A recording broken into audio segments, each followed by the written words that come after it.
The School of Sustainable Food and Farming initiative, powered by Harper Adams, aims to secure a sustainable and profitable farming and food system through educating and inspiring and empowering current and future farmers to work towards reducing emissions, enhancing nature and developing more climate-friendly businesses. Alex Hardie is the Business Development Manager at the School of Sustainable Food and Farming. Hi, Lovely Rachel. to see you. Good to see you. Thank you Good for to see joining me you. today. How are you? Excited to be here at Lamma. Can't wait. It's great. I got in a couple of hours ago. It's been a brilliant start. Yeah, I've already spoken to lots of people, so thank you for having me. School of Sustainable Food and Farming. For those that are watching, tell us a bit about the school and what is the kind of future vision? Yeah, well, the school was set up around about 2 years ago. So we just celebrated 2 years of working. And it was set up in partnership with Morrison's, McDonald's and the National Farmers Union. And our sole purpose is really to help farmers get trusted information about how they can produce food more sustainably. And, you know, walking around here, you know, the idea of innovation and productivity is really at the heart of trying to drive that sustainability vision. Yeah, it is. And I think, of course, productivity is everything. And how we help that to intersect with sustainable production is pretty critical. And I think what's really important for us all to consider there, Rachel, is how every aspect of the supply chain feeds into that, because we've got a collective responsibility to do that. In fact, we just produced a report in partnership with Tesco that we launched at the Oxford Farming Conference last week, which was exactly about that. So it had 5 critical missions or recommendations, and I would urge anybody who might be watching to go and take a look at that report. But essentially, it draws the link between every actor in the supply chain and how important it is that without that connectivity in the supply chain, we have nothing. No, definitely. And in terms of the School of Sustainable Food and Farming, what kind of courses are available for people to be involved in? You know, this is your time to really shine a light on what the school does. Well, the name of the school is pretty pertinent in that our primary objective to deliver sustainable information to farmers is how we deliver that knowledge exchange. And we do that in a variety of different ways, but primarily we like to do that face to face, because it's our understanding, our belief that farmers do like to see the whites of people's eyes, to learn from each other. And so we have a variety of programs that are up and running. Our Future Farmer program, for instance, which again I would popular as well, right? It is. It's been tremendously popular, and it's evolved over a number of years. And we're now in the second cohort at the School of Sustainable Food and Farming, and it began in September, October. So we're already a good third of the way through that program this year, and we have 70 really excited young farmers who are all under the age of 40. All committed to producing food more sustainably, and we give them a 9-month program of learning, which involves everything from webinars to farm walks to walk the supply chain events. So it's a really engaging program. That's there's no fee to be involved, but there is a competitive application process which we open in February. So if anybody is interested in having access to complementary learning that will help them to develop their businesses from a sustainable production point of view, I'd urge them to take a look in February. Yeah, absolutely. Alex, profitability is really in focus right now around the farming sector, whilst also, you know, the challenge is, you know, farmers want to go on that transition, they want to have more sustainable practices on farm, but essentially also it needs to add up financially as well for the businesses. Of course. Well, profitability is sustainability, isn't it? Yeah. You know, we don't have farms unless they're profitable. And of course, that is a particularly challenging issue at the moment. Yeah, do you think sometimes that message is lost, though, that, you know, profitability is part of the sustainability conversation? I think you're right, Rachel. I think that does happen. I think the word sustainability often attracts with it thoughts of green and pleasant land, which of course is an important aspect of sustainability. But sustainable business is an absolutely critical component of sustainability. It has to be, because as I said, we don't have farms if we don't have sustainable businesses. It's interesting, you know, your Future Farming program in terms of kind of really focusing in on the next generation, you know, that age group, that age demographic. Why is it so important that we bring them on board with this transition? Well, I think for a number of reasons, really, Rachel. I mean, those are our future food producers. Yeah. They're also the people that have the ability to inspire the next generation of food producers. So it's imperative really that we talk to young people before they perhaps adopt some of the potentially bad habits of old. And that's not to deride anybody that is producing food and has been for a long time, because of course what they do is a critical job. However, we've got to push ideas. We've got to attract new talent into agriculture. If we don't, we'll only stand still. We'll just get more of the same. So a critical component of what we're doing at the school is shining a light on our industry, showing people how exciting it can be despite its many challenges, but also giving them a way to develop a career in agriculture that will allow them to make a difference now and well on into the future. Careers in agriculture is something that's a real big campaign within the Farmers Guardian. You know, it's really at the heart of the work that we're doing, and, you know, inspiring that next generation within it. Do you talk about, you know, partners, McDonald's that you have on board with the School of Sustainable Food and Farming? You've had Morrison's. Why is it important, you know, that we have those connections with those bodies, those organisations, those companies? Well, I think every actor in the supply chain is critical. You know, if we have a McDonald's or a Morrison's or a Tesco or an M&S, just to name some of the partners that we work with in the school, we can't do any of this work without those people. So very often, you know, a lot is levelled at the farmer to develop, change their practices. But of course, we need everybody in that supply chain to help support that change as we all transition to a more sustainable production system. No, absolutely. And obviously the political backdrop right now is creating some uncertainty. There is a lack of confidence on top of the kind of the day-to-day challenges of farming. How are you seeing that having an impact on the sector, but also kind of, you know, when you're talking to the next generation and those new entrants, how are they feeling about the sector as well? That's a really great question. And I think that one of the most important components of that is how we help give young people, particularly new entrants, access to information about policy. So one of the school's 4 critical missions is our influence and our policy. So while we're at pains to say that we're not a lobbying organisation, we do have an influence. You know, Harper Adams University, as you know, is one of the more notable agricultural education institutions, and it has a world platform, is well respected the world over. So we have a responsibility to speak on and before and on behalf of farmers, to support their interests, and our role in that is to really provide that trusted information where they know that they can get something that they can depend upon. And with new entrants and that next generation, what do you think is at the core of trying to get more people into the sector right now and make it that prosperous sector, you know, make it look like an industry that people want to be a part of? Yeah, well, I think inclusivity is pretty key there, isn't it? So traditionally, we are very good at doing what we do. And as I mentioned before, our ability to attract new entrants into agriculture is crucial to a future. I'll just give you an example, Rachel. We recently, back at the tail end of 2024, launched an Ag Diversity programme with a number of different partners. So Frank Parkinson Trust were involved with that. And of course, the wonderful Thebe, who I know has worked with Farmers Guardian and Agriconnect.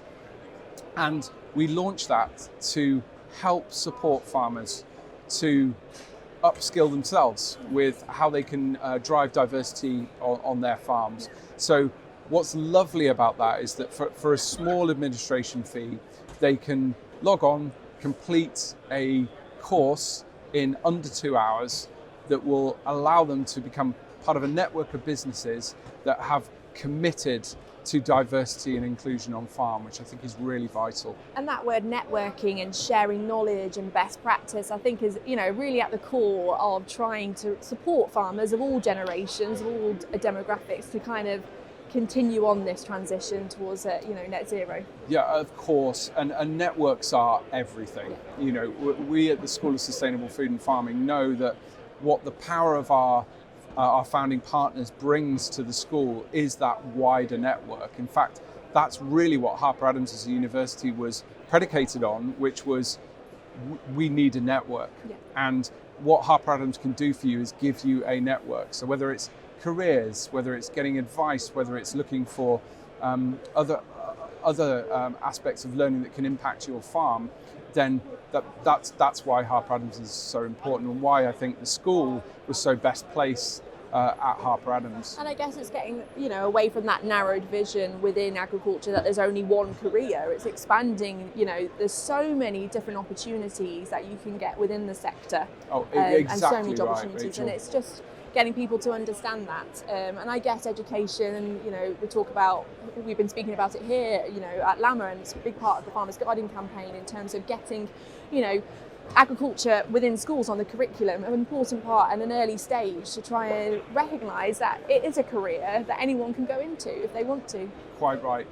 And actually, as a complementary point to make there, Harper Adams has actually just launched its first external campus in neighbouring Telford, which is delivering some courses that are very specific to that part of the world. Yeah. So Telford, as you may know, is one of the most deprived areas of the country, and access to the correct skills that give those young people the right experience to take into industry is distinctly absent. So Harper Adams launched that site in Telford to address that specific need.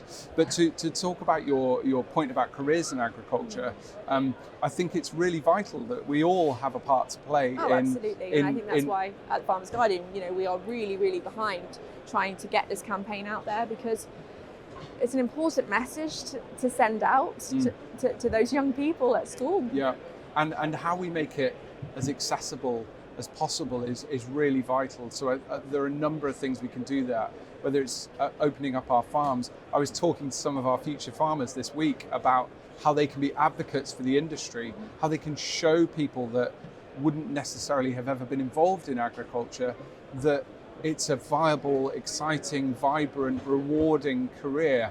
I mean, if we want to talk about people's purpose, is there anything more purposeful than producing nutritious food? I'd have to argue there's very few things. And I think it's that point around, farmers are producing food, and sometimes that connection, you're called the Sustainable School of Food and Farming, that connection between food and farming is so often missed, and it's a narrative that's come up time and time again over the last couple of days when I've been interviewing people, is they feel that connection isn't there, and that we need to join everything up. Food, health, farming is all part of the same kind of package in a way. Yeah, and I think there's some really great actors involved in there, and particularly in the hospitality sector. You could think of many chefs who talk about the importance of seasonality and eating seasonally.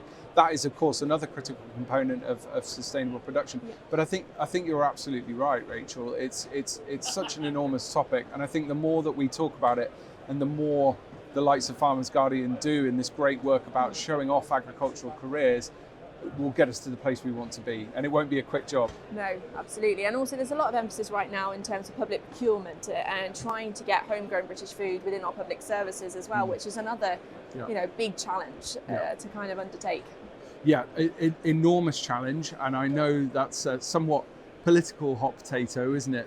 But I think that's the right direction of travel. I think that's a thing that we should be doing. Yeah. But that's my own personal view on that one. And I think we've got to keep talking. I think having the opportunity to talk to you here is really exciting, to make people aware of the work that we do and the people that we're collaborating with. So we're very grateful for the opportunity. No, absolutely. And in terms of sustainability and making that transition, what do you think is kind of the core key messages to farmers that say are an older demographic, and they are thinking, how can I tap into lowering my emissions on farm, but some ways it requires a lot of investment, and a lot of people are thinking about investment right now, cash flow. There's a lot of discussion, here at Lamma in terms of the affordability of investment to make those changes. Yes, and of course that question is a brilliant one and is of course an enormous topic. I think what we need to think about is, and something we've been talking about for decades, is really the first place to start is often with efficiency. Mm-hmm. So to interrogate the questions of what we've quote unquote always done, and to pick up on the point you were making earlier about young people and the next generation of farmers, I think there are many next generation farmers who are in a position to be able to pick up that baton and really take farming and food production into the next decades and beyond. Yeah. That's the way it's going to happen. It's completely understandable that there are food producers who have been doing what they've been doing exceptionally well for a long time, and change is terrifying, change is difficult, change, as you say, can be sometimes expensive, but I think that's why sharing our ideas is going to be where we're going to get to make a difference, and making sure that we share those ideas with those next generation of food producers. And just some of the ideas, we discussed a lot at Groundswell, didn't we? Soil is such a big part of making this change. And do you feel like a lot more now farmers are getting that, they're grasping that concept? I think so. I think every farmer cares for their land, don't they? No farmer sets out any day to say, I'm going to destroy the habitat. I'm going to make sure. It's that understanding, isn't it, that's there? And how can they then mitigate and adapt? Yes, well, exactly. And that's why you need a trusted place to go and look for information that can support you to do that. And it's difficult sometimes to ask questions or to say, what's going on in my soil here? And sure, most farms will have an agronomist who can help them with those things. But where the School of Sustainable Food and Farming has a place in this narrative is it's got a specific focus on sustainable production. So, which is an enormous topic. Yeah. It takes everything from animal health to biodiversity, yeah, to water and waste to carbon to everything else that goes with it. Which just sums up how much farmers need to think about. Yeah. Right now, there is a lot. And often, just one of those changes can make all the difference. Yeah. So, I was talking to a farmer at the Oxford Farming Conference last week who was just looking at water and waste. And he was saying, that's where I'm going to make a change. That's where I'm going to make a difference, because... But that farmer's probably identified, hasn't he, on that farm system, that's the area that needs the most significant improvement or, will benefit that farm the most. And I think we need to understand that this isn't just a blanket approach, that every farm system, every farm business works and operates in a different way. And they have to make changes that are, tailored and specific to them. Yes. And often the best way to start is to start. Yes. But Which to is do hardest, it, but to do it with something specific, yeah, rather than trying to take it all on at once, which is completely daunting and would feel overwhelming to almost anybody. So I think a good piece of advice is to take one thing at a time and build. Start off small and build. And also a big part of that is obviously data. People want to see results, and you have to be able to measure results. And that's something that we've spoken about before, is the idea of having concise data that all farmers can use to measure. And you make another perfect point. And actually, that was one of the key recommendations of the report that we launched last week. Do please go and look at that. Where can people go and look at it? So that's actually available on the School of Sustainable Food and Farming website. Right. It's available on the Harper Adams University website, and also on the Tesco website. Brilliant. But no excuse not to look. But one of the critical recommendations is exactly as you say. It's around data. The recommendation is we need to know what we're measuring. Yes, and absolutely. And then that brings in the trust, exactly, which I think you've touched upon it already. But that is a real big part of really enabling farmers to make change and make that transition, is the trust in what they're doing is going to be for the better. And let's not forget, there's so much good work that's being done already. Yeah. So many farmers are doing exceptional work. They oftentimes may not even know how good they are. Yeah. And actually, it's kind of upsetting to see that often agriculture and food production is derided for various things. But actually, there's so much good work that's being done. I mean, as we said before, no farmer or food producer sets out to destroy the land or produce food in an unsustainable way. But we can help to support for that to be more sustainable. Yeah, and we've talked about it before, but the idea that you can't treat nature, environment and food and farming in separate categories. You know, it's all got to be working together. Exactly. And that's why every actor in that supply chain is so important, which was another thing our report highlighted, is that interconnectivity between policy, retail, farmers and every other actor in that supply chain. Essentially retailers are under pressure, aren't they, from their consumers? You know, they are demanding that, you know, sustainability. Yes. There's a survey that I heard the other week that in terms of consumers, when they walk into the shoppers, the majority that they surveyed expect through government policy or businesses, farming businesses, to deliver on that. Yeah. There is that expectation there. Well, of course, and this is why coming back to our networks, which are another important component of what we do. We, in the summer at the Royal Welsh Show, actually, we launched the Sustainable Farm Networks, which is a partnership which already has LEAF and many other organisations involved, which is about creating a network of networks that can share data and can share knowledge. So I would urge anyone who might be viewing to contact my wonderful colleague Lucy Bates at the School of Sustainable Food and Farming, because she wants to speak to those network stewards who control networks of farms, so that we can get everybody talking to each other, sharing data, learning from each other, and critically put those learnings into actions that lead to sustainable food production. It was interesting. I was talking to a farmer last week at the Oxford Farming Conference, and he said, you know, 2024, the weather was so bad. Actually, a lot of farmers have used the weather because it's such a personal thing to them.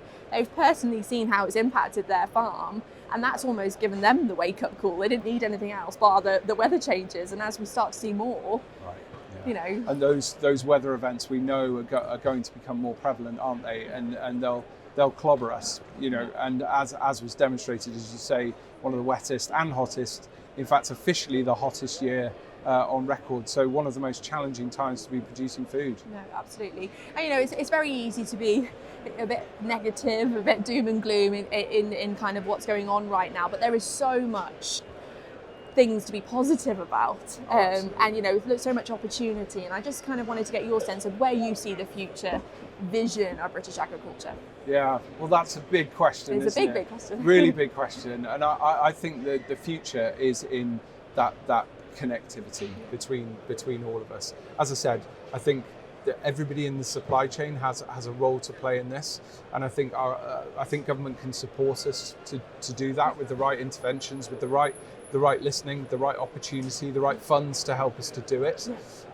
So I think the future is actually really, really bright. I think there's a lot to love about our industry. You know, we all eat, we all love to eat food, we all need nutritious food.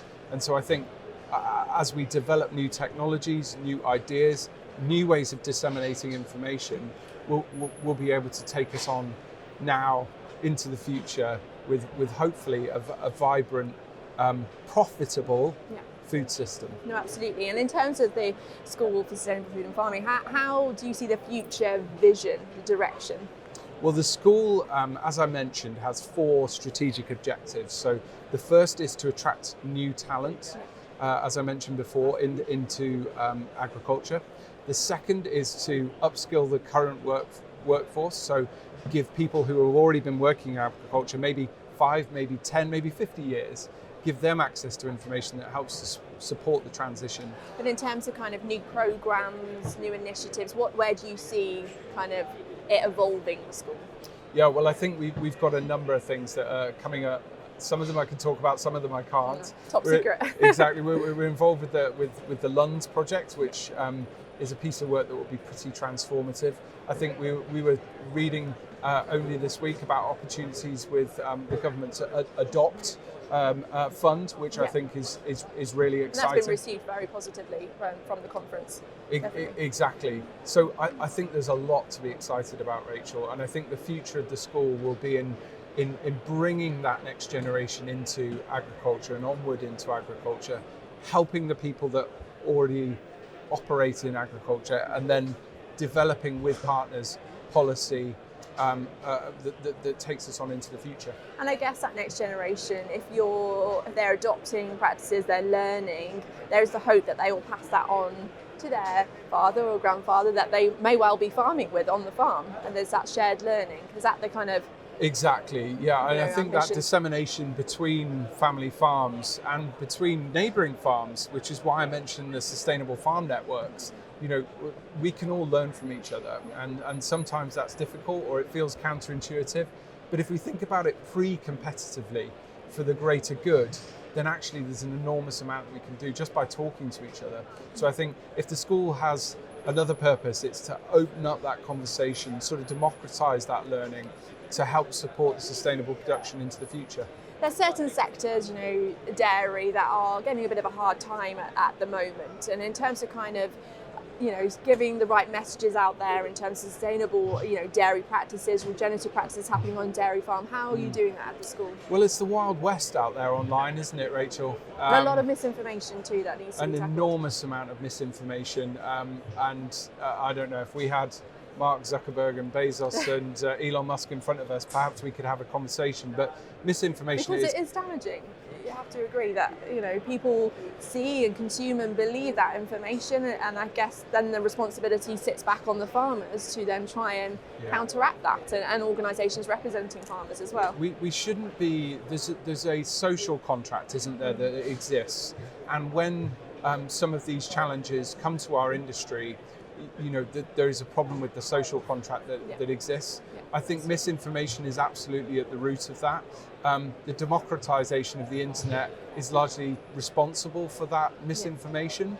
I think the social networks in particular have a role to play in making sure that misinformation is dealt with, which is an even greater challenge if we listen to what some of the leaders of some of those platforms have been saying in the last couple of weeks. Yeah. But I think we've got to keep our sort of shoulders to the wheel on that one, because there are perfectly good initiatives that are for the greater good of food production that might be derided for no good reason, purely because there's bad information on the internet. Yeah, I think recently, obviously, we've seen with the Beauvais, I won't go into it, but that around that there's been a backlash publicly and some misinformation around that, and I think it's something that we have to kind of monitor, don't we, going forward, and see how we can't take that social license with our consumers, the people that are buying our food, lightly. We have to take it quite seriously, of course, because we depend on consumers to buy food.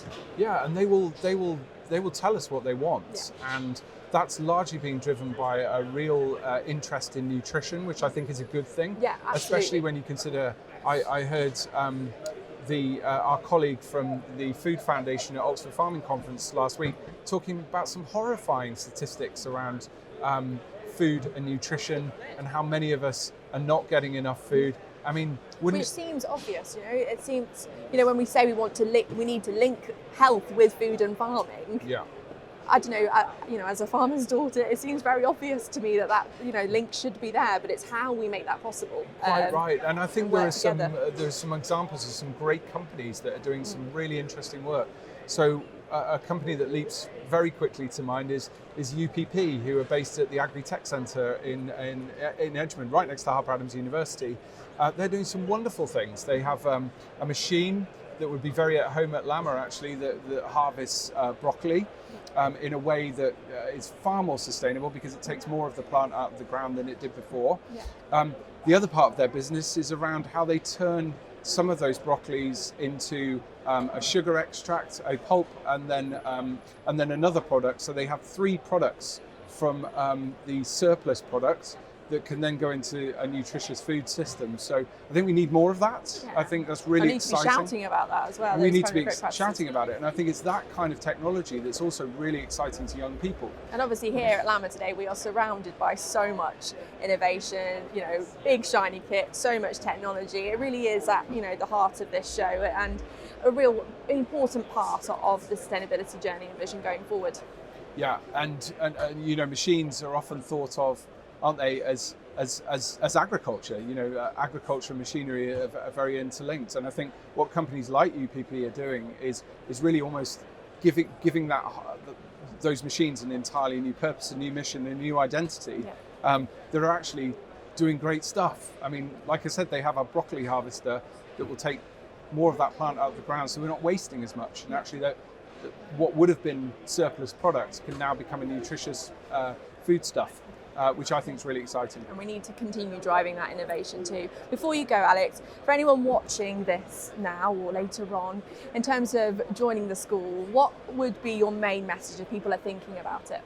Yeah, well, firstly, if I may, I'll speak to companies. We're of course always really interested in speaking to people who have a challenge or a specific problem around their supply chain and sustainable production, but then also to farmers themselves, because farmers are the absolute lifeblood of what we do. It's our core purpose for existing. So I'd urge them to look up the Future Farmer program, which we'd heard about before.